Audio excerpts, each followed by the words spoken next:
Hey, what's going on? Okay, first things first, if this video provides you any value, please consider giving it a thumbs up. If you're interested in all things pawn, check cashing, financial services related, consider subscribing. Okay, so do pawn shops take in Dewalt tools? Yes. Assuming that it's not a pawn shop that just deals in jewelry, pawn shops love Dewalt tools. They're different than Ryobi tools, for instance, because it's like a Ryobi tool, that's a consumer tool. That's something somebody uses around the house. Whereas a Dewalt tool is a professional grade tool. Some people don't consider it the top of the line, but I really place it up there as a very good tool.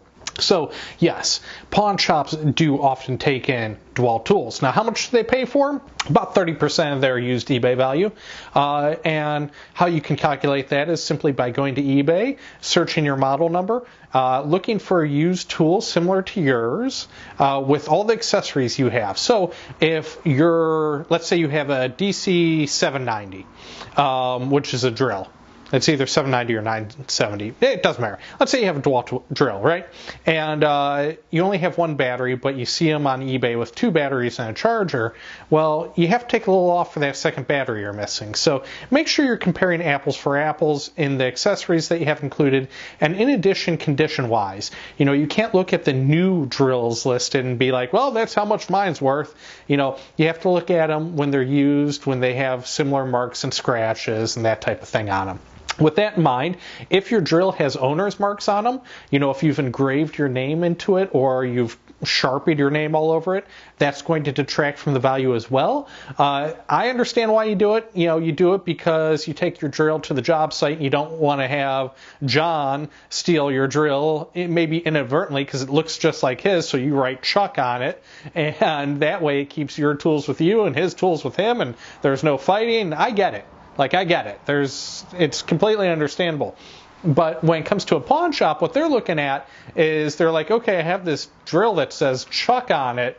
Boy, if I don't have a customer named Chuck that comes in and tries to buy it, I'm not going to get a whole lot of money for it.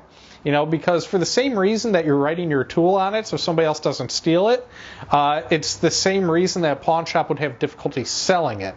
So keep that in mind. Now, let's talk about some things you can do to make sure you get the most amount of money for your Dewalt tools possible. And I'm going to give you 3 real easy tips.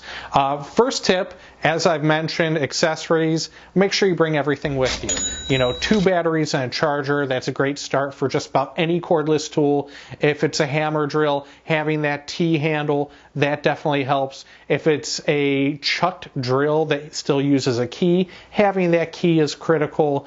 If it's a jigsaw, having the skid plate underneath. If it's a reciprocal saw, having the foot that goes on the front of it. All these things add up. They all mean something, and it's important to have all those things with you to try and get the highest offer possible. The next thing is if your Dewalt tool is cordless, make sure you charge the batteries first. You know that you're going to go to the pawn shop, put a battery on a charger, go take a shower, jump out of the shower, swap batteries, dry off, get changed, and run out the door. Just make sure whatever batteries you bring with you are charged. A large part of the cost with cordless tools is their rechargeable battery. If the battery is bad, or if a pawn shop can't test the battery to make sure it's good, that's going to cost a lot of money to replace. They're looking at anywhere between $15 and $40 for a new battery, right? So make sure that you can demonstrate to the pawnbroker that your batteries work and that they hold a charge. And that goes hand in hand with making sure you bring the charger with you, of course. But, batteries charged. It's a big deal. It's really important. Make sure you do it. The third thing that you can do to put the odds in your favor is to clean the tool off, okay? Tools, by their nature, see a lot of dirt and grime and mud. We work with these, right? And if you're a professional contractor, you probably have overspray and drywall mud and everything else all over your tools all the time. And that's fine because you're using them for work. But now you're taking it to somebody and you're like, hey, how much money would you give me for this? And that changes things a little bit. So you have to clean them up, at least as best as you can. You don't have to make them look brand new, and chances are you probably can't make them look brand new.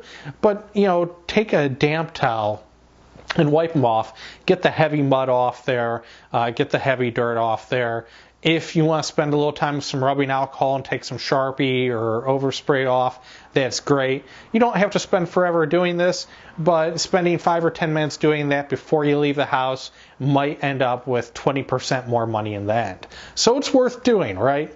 So that all having been said, Dewalt tools are worth a decent amount of money at pawn shops. Like I said, you're going to get roughly 30% of the used eBay value when they research it, assuming that the pawn shop goes off the eBay valuation system. If, on the other hand, they go off the retail valuation system, then they're going to give you anywhere between 10 to 20% of an item's new value.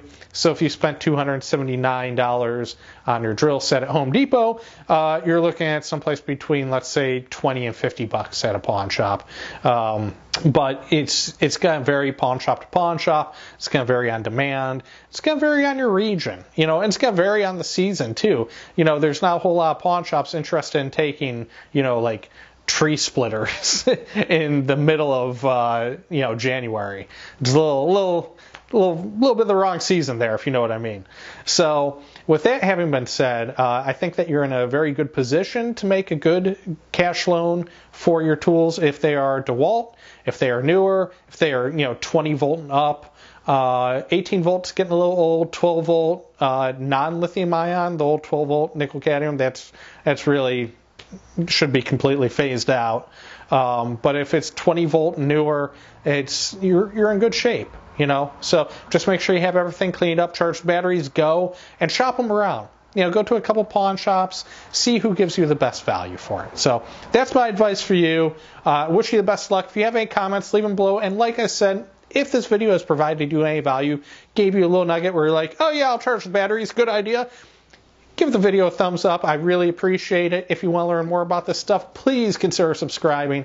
Thank you so much for everything. I really appreciate you. Take it easy. Bye.